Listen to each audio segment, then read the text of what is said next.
নমস্কার, সময় কলকাতার পর্দায় আপনাদের সবাইকে স্বাগত। টলি হলি পলি নিয়ে আমি দেবস্মিতা রয়েছি আজকে আপনাদের সাথে।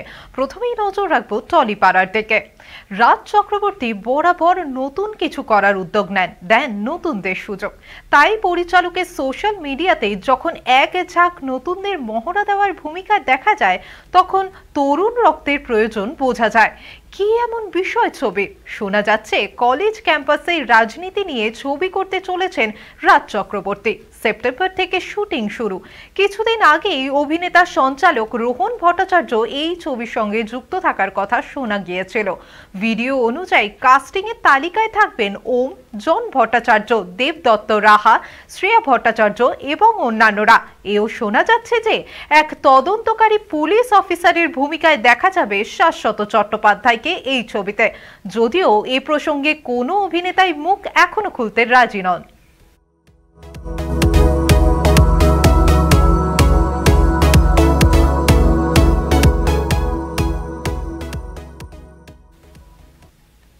অনির্বাণ ভট্টাচার্য বরাবর নিজের অভিনয় মন কেড়েছে ফ্যানেদের।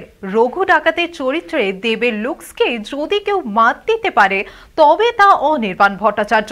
লুকস নিয়ে অনির্বাণের যে এক্সপেরিমেন্ট তা নিয়ে কোনো কথা হবে না। তবে এবার অথেন্দ্র বর্মনের চরিত্রে দেখা যাবে অনির্বাণকে। তার নিজের পুরনো অনেক চরিত্রকেই মাত দিতে পারবে শুধুমাত্র এই লুকসের জন্য। এবার পুজোতে দর্শকদের মন কাটতে তৎপর রঘু ডাকাত টিম।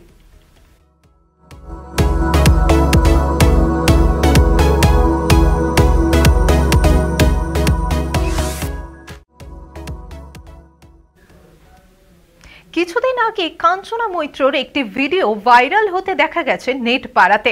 এক নজরে দেখলে নিশ্চয়ই আপনার মনে হয়েছে, এ কি টলি পাড়ার অভিনেত্রী শিয়ালদা স্টেশনে হঠাৎ এরকম আচরণ কেন করছেন? কাঞ্চনা সেই রণচণ্ডীর রূপ দেখে অবাক সকলেই। দর্শকরা কেউ কেউ ভিডিও করছেন, কেউ থমকে দাঁড়িয়ে মজা নিচ্ছেন। তবে অভিনেত্রীর মেজাজ আরো গরম হয়ে যায়। ভিড়ের দিকে তাকিয়ে সোজা ধমক, ভিডিও বন্ধ করুন। ফলে জল্পনা ছড়িয়েছে, আসলে কি সবই কোনো সিনেমা দৃশ্য নাকি সত্যি? হ্যাঁ, কাঞ্চনাই মৈত্র আসন্ন সিনেমার দৃশ্য এতে। এখনো বিষয়টি নিয়ে খোলসা কিছুই করা হয়নি। তবে শোনা যাচ্ছে শিগগিরই নতুন কাজের ঘোষণা করতে চলেছেন অভিনেত্রী।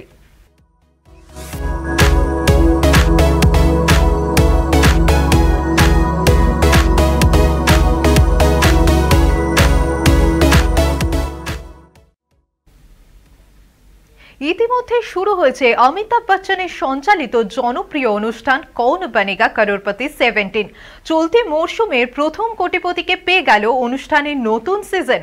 উত্তরাখণ্ডের বাসিন্দা আদিত্য কুমার গড়লেন ইতিহাস। নির্মাতাদের তরফেই প্রকাশ্যে এসেছে এই প্রোমো।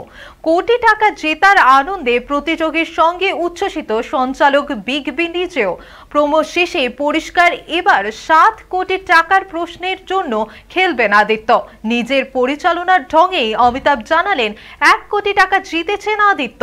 নিজের কারণেই কৌন বনেগা করোড়পতি যে কোনো বিশ্বাস করতে পারছেন না এই প্রতিযোগী। জড়িয়ে ধরেছেন তারকা অভিনেতা অমিতাভকে। আদিত্যর মা বাবাও উপস্থিত ছিলেন এই পর্বে। ছেলের মাইল ফলক ছোঁয়ার স্বাভাবিকভাবেই উচ্ছ্বসিত তারাও এবার।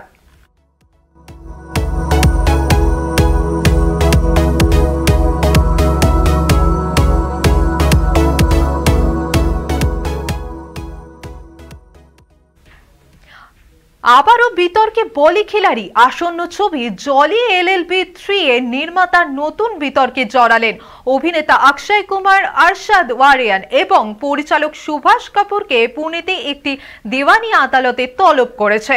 বিচার ব্যবস্থার অসম্মান করার অভিযোগ উঠেছে তাদের বিরুদ্ধে। আইনজীবী ওয়াসিদ রহিম খানের জন্য পিটিশন ভিত্তিতে এই পদক্ষেপ নেওয়া হয়েছে। আদালতের নির্দেশ অনুযায়ী 3 জনকেই নাকি 28 অক্টোবর সকাল 11টার মধ্যে ব্যক্তিগতভাবে হাজির হতে হবে আদালতে।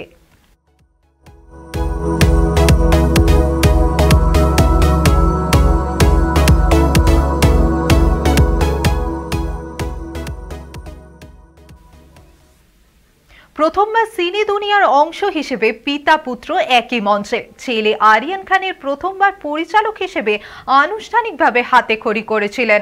এই বিশেষ দিনে সিম্বার সঙ্গে মুসাফার সপ্তম স্বর্গে তা বলাই বাহুল্য। বুধবার সন্ধ্যায় শাহরুখ আরিয়ানের এক ব্লকবাস্টার মুভির সাক্ষী হলো বলিউড। ছেলের জন্য কিং খান কখনোই সাংবাদিকদের কাছে আশীর্বাদ চাইলেন, আবার কখনো তার কাছে তুলে ধরলেন পরিশ্রমে আরিয়ানের কথা। ভাঙা হাতেই ছেলে আরিয়ানের বলিউডের ডেবিউতে সাক্ষী থাকতে মঞ্চে উপস্থিত হলেন শাহরুখ খান। বললেন, আমি ধন্য যে এই পবিত্র দেশ মুম্বাইয়ের পূর্ণভূমিতে বিগত 30 বছর ধরে আমি আপনাদের বিনোদন করার সুযোগ পেয়েছি। আজ বিশেষ দিন আমার জন্য, কারণ এই পূর্ণভূমিতেই আমার ছেলেও পা রাখছে। খুব ভালো ছেলে এবং পরিশ্রমীও। তাই আরিয়ানের কাজ যদি আপনাদের ভালো লেগে থাকে তাহলে হাততালি দেবেন, একটু প্রার্থনা করবেন ওর জন্য। আমাকে যতটা ভালোবাসা দিয়েছেন তার 150% আমার ছেলেকেও দেবেন।